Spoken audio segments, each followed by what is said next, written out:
We're really excited to have everybody here today. As everyone knows, this is the first official event of the Supply Chain Social Club. So it's a really big occasion, and I appreciate Fastenal and Chelsea's support for it. So my name is Chelsea. I am with Fastenal. I have been with the company for almost 5 years. We are a business-to-business industrial distribution and supply chain management company. So to put that simply, the big companies that you and I purchase from on a daily basis, Amazon being one of our largest customers, we actually supply them with their consumable materials so they can do their job. That could be nuts and bolts, it could be PPE, it could be cleaning equipment, literally anything that a business needs to function. Those are the things that we supply big businesses with so that they can do their job and they don't have to worry about handling supply chain things when they run out of toilet paper. So that's a little bit about what we do, but one of the really cool things about Fastenal that I didn't know when I started with the company is we are in 25 countries, and we actually have 3,400 plus locations. So you'll see on this screen here, that is a combination of our branch locations. So physical stores that our customers actually can come to and that we take product from. And then we've got our on-site locations as well. So if any of you are familiar with Tesla, they have what's called their Gigafactory in Austin. And we actually have a team of 15 or 16 people that work inside Tesla's walls for Fastenal. So they're actually doing the job of all of our Fastenal employees with supply chain and warehousing and operations and sales. They're working for Fastenal inside the walls of Tesla. So that's something that makes us really unique, is that we are working day in and day out alongside our customers, and in some cases, 1,800 on-site locations inside their buildings. Another really cool thing, we have over 23,000 employees, and of those, 71% are directly interfacing with and talking to and shaking hands with and dropping product off to our customers. So when I have people ask me if we have remote jobs, it's very few and far between that you're going to have a remote job with Fastenal, because we are so customer centric. Our business is being right there next to them, solving problems with them in their facilities. And then one of our claims to fame, and one of the things that I kind of geek out on, is our vending machine program. So we actually have the largest industrial vending machine program in the world, over 100,000 vending machines. And something that's really cool about those, when I think of vending machines, you think of candy bars and sodas and things like that. These vending machines have a lot of data analytics that are driven through them. So we can set a minimum and maximum on different products. We have 13 or 14 different types of machines. And so if my name is Chelsea Mason, and I go and I type my number in and I get a box cutter, and I go back to my workspace to do my job. Well, my boss has set it so that I can only get one box cutter per week.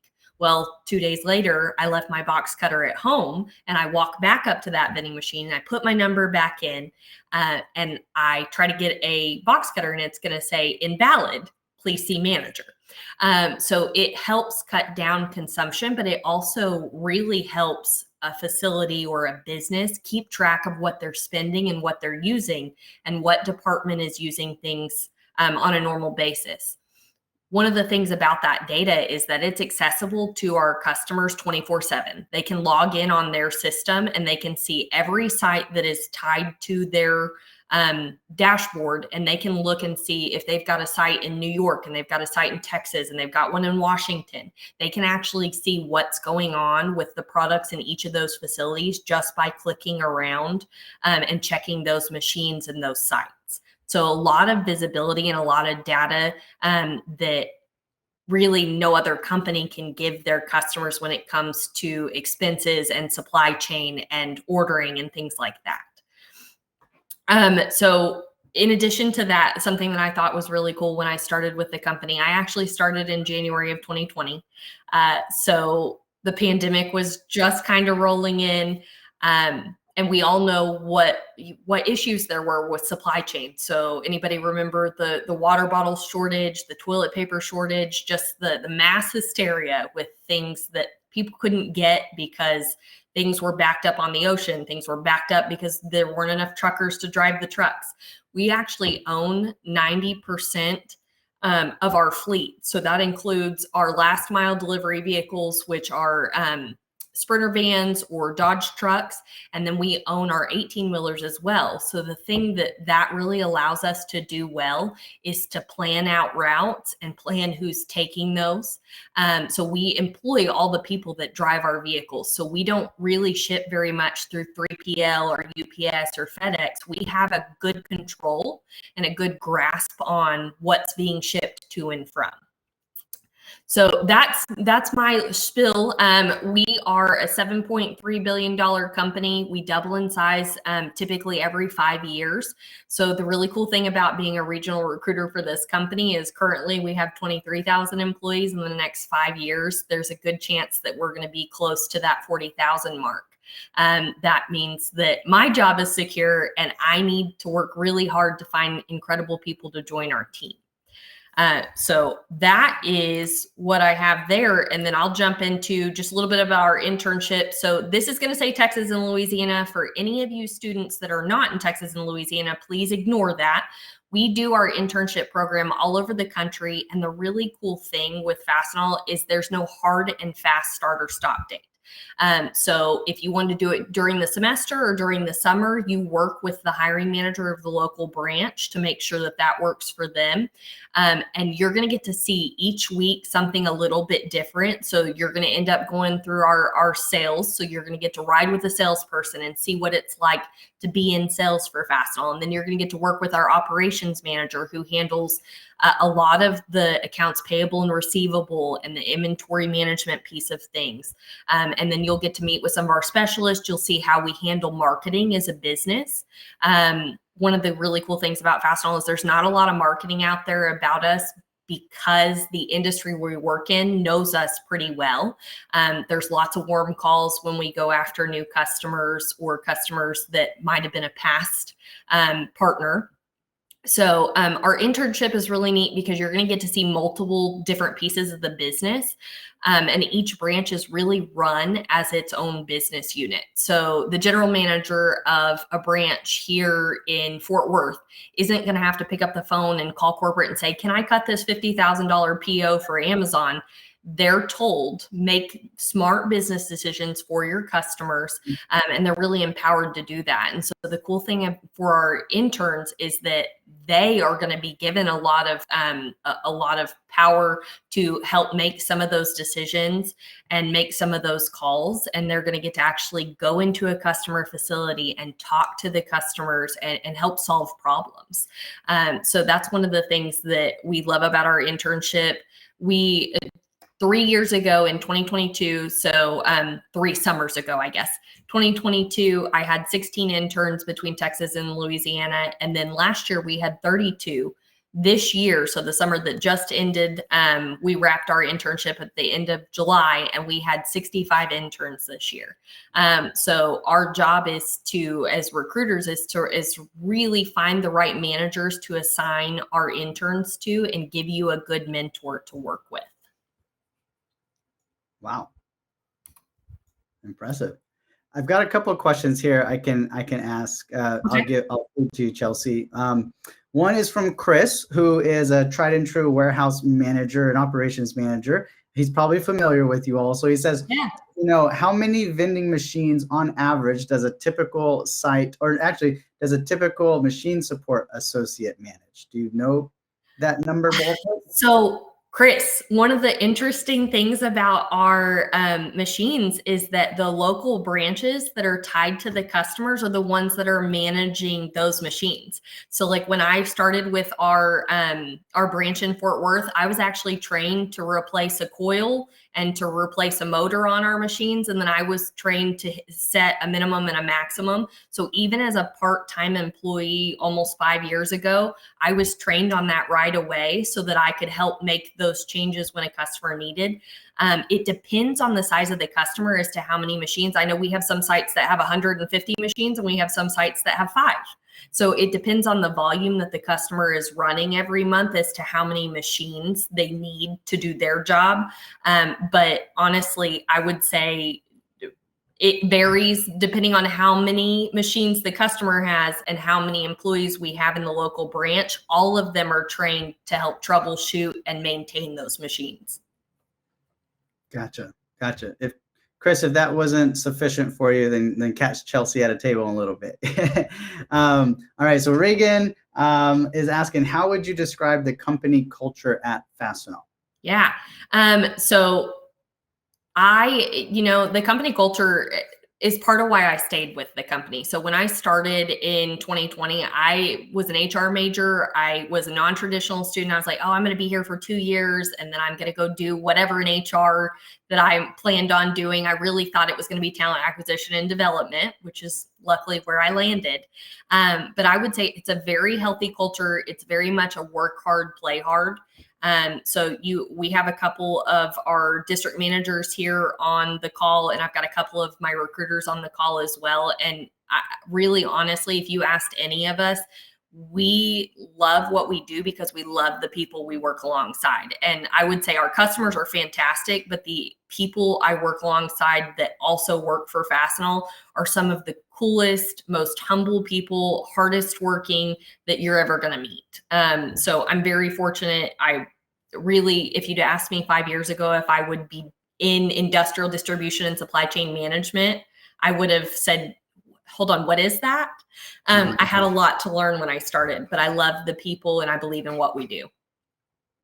Excellent. Excellent. One of the things that stood out to me was when you talked about how each branch general manager has the P&L and sort of the power of decision. I've worked in a business similar to that. And one thing I can say is that it really allows you to work for a big corporation, but make it feel small and like it's your own business. And so you get a lot more autonomy. You get to have a lot more flexibility and kind of own projects and things without having to always go to corporate to get permission. I remember when I was a branch manager, probably similar to the general managers here, if I felt like painting a wall in the warehouse pink was going to help morale and improve, profitability, I could paint the wall pink, right? Like it really just came down to the decision of that local manager. And it's really cool to work for a business like that. So it's cool to hear that that's how Fastenal is structured. Well, and that's kind of the claim to fame is we're decentralized decision making. So we give you the tools and we give you the training, and then it's you solve the problem depending on what steps you see fit. Awesome. One of the questions here is, what about opportunities for international recent graduate students? There's a recent grad from University of Houston in supply chain and logistics technology that was asking. Yeah, absolutely. So if you have clearance to work outside of the school, OPT, CPT, you can work for us as long as you have a valid driver's license and a social security number. So we're a federal contractor. Everybody who works for us is required to have both of those things, but we do have several international students that work for us. Sometimes they come to work for us here, and if they decide to move back to their home country, they can actually find opportunities with Fastenal to be able to move back home and continue on their career if they're interested in that. So we do have the ability to work with those students. And awesome. Graduates. Right, and grads. There's a technical question here in the mix.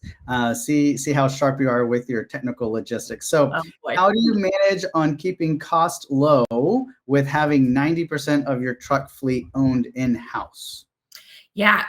So one of the things that I mentioned is that we don't pay a lot in advertising. So if you look at the partnerships we do have, so we have a professional partnership with NASCAR. So we have a race car. And then we've got the NHL partnership. And those two things really allow us to get our name out and continue to take market share without spending money. So the money we are spending on the trucking system, it ends up evening out a lot of the time. The other thing about it too, our fleet vehicles, our last mile fleet vehicles, I actually drive one of those, and then all of our branches have local trucks. We lease those vehicles. And then at the end of the lease, we sell them for more than what we owe on the payoff. So we almost run our vehicles outside of maintenance and tires. We almost run them entirely for free. Wow. That's some smart procurement right there. There was actually there's another component to that as far as advertising and stuff, which is that you do have a big fleet of vehicles that are all logoed and branded. And those, in a big way, Sunri, those operate as a rolling billboard for everywhere those trucks are rolling around town. They kind of act to get that publicity and promotion for Fastenal as well. Did I miss the part, Chelsea, where you mentioned how many branches you have? I'm sure you said it, but I think I may have. 30. It's just over 3,400. Okay, 3,400 across, and that geographic area was? That's the across the world. Okay. Do you know what that footprint is kind of like in the U.S.? So actually, hold on. I'm sorry, I misspoke. 3,400 in the U.S. and then we've got our international. I would have to look that up, but I think it's. Oh, I don't want to lie here. I think it's under 1,000 locations for the other 24 countries we're in. So really, a lot of the reason we're in so many countries is we build these really strong partnerships with something like an Amazon or a GE or a Tesla. And when they decide to take some of their manufacturing and their distribution overseas, a lot of the time they help us build our business in that country so we can continue to support their business. So they take us as their supply chain expert. That's pretty cool. Question for you regarding, so we've talked all about branches and kind of the decentralized component. Can you talk a little about the warehouse? Like I think here in DFW, you've got a big Fastenal warehouse distribution center. Yes. So we've got 13 distribution centers between Texas, Mexico, and Canada. And those distribution centers run 24 hours a day, except for 2 days a year. And we've got teams in export, import, small parts picking, all kinds of different opportunities. And when we're fully staffed at our distribution center in Denton, Texas, we should have between 250 and 300 employees. So there's a lot of opportunity there. And that's partially why we have such a strong relationship with UNT, because we're literally 10 minutes from campus. But then we've got distribution centers. We have one in California. We've got one in Mississippi. I know we have one in North Carolina. We've got one in Ohio. So they're kind of spread out strategically. And so each of those distribution centers covers the network of branches as far as the footprint goes. So one of the cool things about our truck drivers too is most of them are not over the road. So they go out, they deliver, and they come home. So they actually get to be home every night.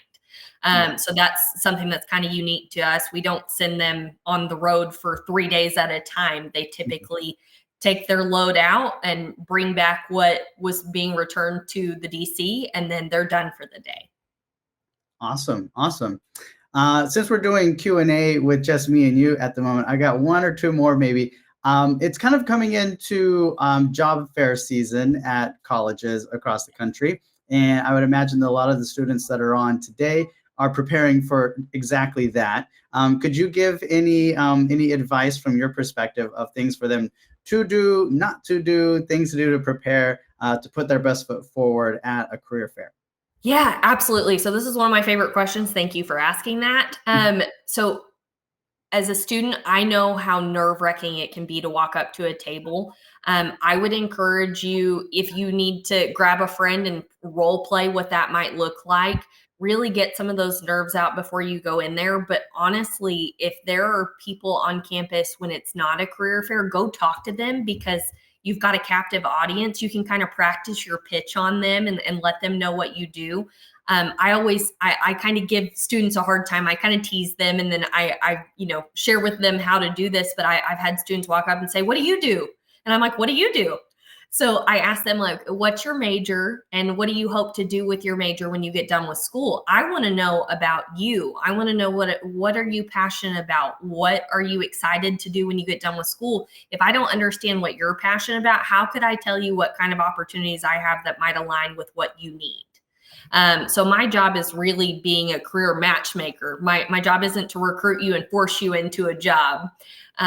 So that's one thing. And then I would say, make sure that you go dressed for the part that you want long-term. So I have some students that come in, if you don't have a suit, don't stress about that. But guys, you can go to all kinds of different resale shops and grab a button up and a tie and a nice pair of dress slacks.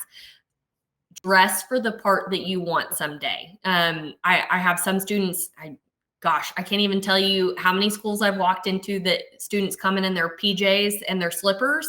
And I'm remembering them, but not for the right reasons. Right. So I think dress the part. And even if you're one of those that doesn't own a pair of dress pants, wear a nice clean pair of jeans and a nice shoes and a dress shirt, and you're going to get the right kind of attention. So honestly, I would say too, as far as your LinkedIn goes, your LinkedIn is almost as powerful, if not more powerful than your resume. So make sure that you get on LinkedIn and you start building that out. Students a lot of the time ask me like, well, if I don't have a ton of work experience, or if I haven't done this, what do I put on it? Any clubs you're involved with in school, that is a job. Any kind of sport you played when you were in high school, if you're a freshman or sophomore in college, you can include the things you did in high school, because it showed that you, even if you didn't have a part-time job, or maybe you did have a part-time job and you balanced football and a part-time job, I'm impressed with the fact that you were able to keep up with school, football, and a part-time job. So we're looking for people who are go-getters and that are really going to learn how to balance. And so I would encourage you, any kind of volunteer work you've done, any sports you've played, capitalize in using that as job experience. Agree. And if you can get yourself into a leadership position in one of those organizations, then extra gold stars for you, right? Because that shows some ambition, some ability to organize, lead others, that sort of good thing. How about for those students that are kind of earlier in their studies and don't know exactly what career path within supply chain, they may be wanting to go after?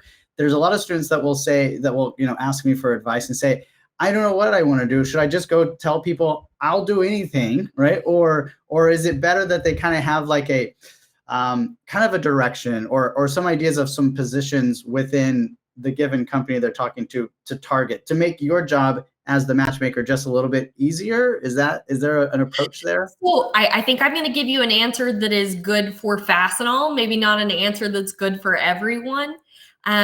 I really like to talk to students that are not completely sure, because that means that maybe you're open-minded and you're willing to try some different things. When you start with the company, we've got in our branches, you've got an operations manager, a general manager, an account specialist, which is like a salesperson, but somebody who really farms the business, doesn't hunt business. And then you've got your warehouse team. So you've got all these pieces working together. And as an intern and a part-timer, you get to experience all those pieces of the business. So a lot of students come to us, like they might be just a general business major. I actually have one that did our internship 2 years ago and is now in an account specialist role, servicing some of our biggest customers in that area. They got to explore the different opportunities and the different roles, and got to actually shadow some of the people who work in them and figure out what was best for them. And then I always tell every student, you've got to raise your hand and let us know what you're interested in. That way we can pave that path for you and give you the right training so that you can continue to move in that direction. Mm-hmm, mm-hmm. You did talk a little bit about part-time roles and internships. And one of the things that I typically will suggest to folks, if they aren't quite at the point in their college career that an internship is feasible, or they kind of are really ready for that step, but they know they want to be in supply chain, I'll often point them toward just go drive a forklift or do something in a warehouse. Just get in the environment, right? Get hands-on, and that will make you top of the stack whenever it comes time to step up for that internship. Is Fastenal one of those places that they could get that experience, even though it may not be a quote unquote internship? Yeah, I absolutely agree. So getting experience, and I tell students all the time, like we hire you into our internship as a part-timer. So when you're hired as part-time, you go through the internship. And then if you're like, oh my gosh, I love this, I want to stay here during the school year, we work around your school schedule. So we don't kick you off payroll. That's something different from some of the other internships where they're just summer, and that's okay too. I think that students should get as much of that experience as they can. It doesn't really matter what direction it comes from. And as a student, if you do an internship each summer and then you keep a casual part-time during the year, no one's going to look at you sideways because you jumped around jobs. You weren't jumping around, you were getting experience. So good recruiters ask those questions and find out like, hey, why did you leave American Airlines?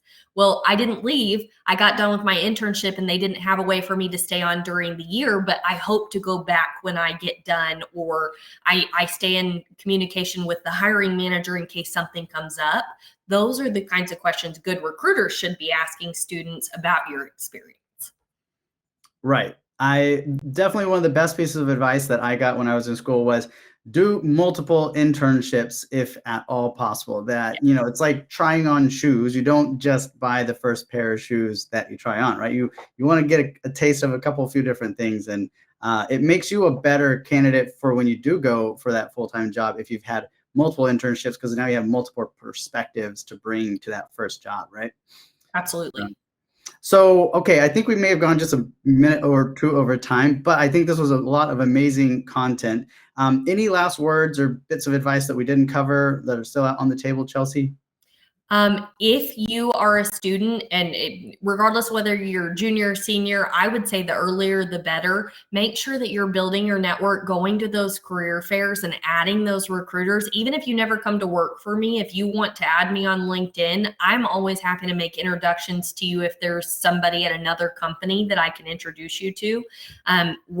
Focus on building your network, and then focus on finding a mentor, whether that be one of your professors or that be somebody in a business. I would work really hard to find a mentor that you can say, I don't know what the heck I'm doing with my resume. What would you do? So just finding someone who's had that experience before you can make it a lot less daunting. For sure. All right, Chelsea. Well, thank you for coming on and sharing with us about Fastenal as a company, about the different roles, sharing a little bit of your advice for those students and those people out in the marketplace looking for a part-time job, a full-time job, an internship, whatever that might be. At this point, we're going to break back out into the networking session to allow everyone to visit with everyone. I'm going to ask that the Fastenal folks do split up amongst the Fastenal tables so that everyone can get a little bit of time with you all. The area to the right of the floor is all open networking, and the area basically on the left side of the floor is kind of the Fastenal area where the Fastenal team will be. So thanks everyone for showing up. We've got about 50 more minutes. No, I did that wrong. 40 more minutes of time here at the Supply Chain Social Club. We can go over time though. We won't shut the lights off on you. You can stay just about as long as you want. But let's go check out the networking floor, and I'll see you out there.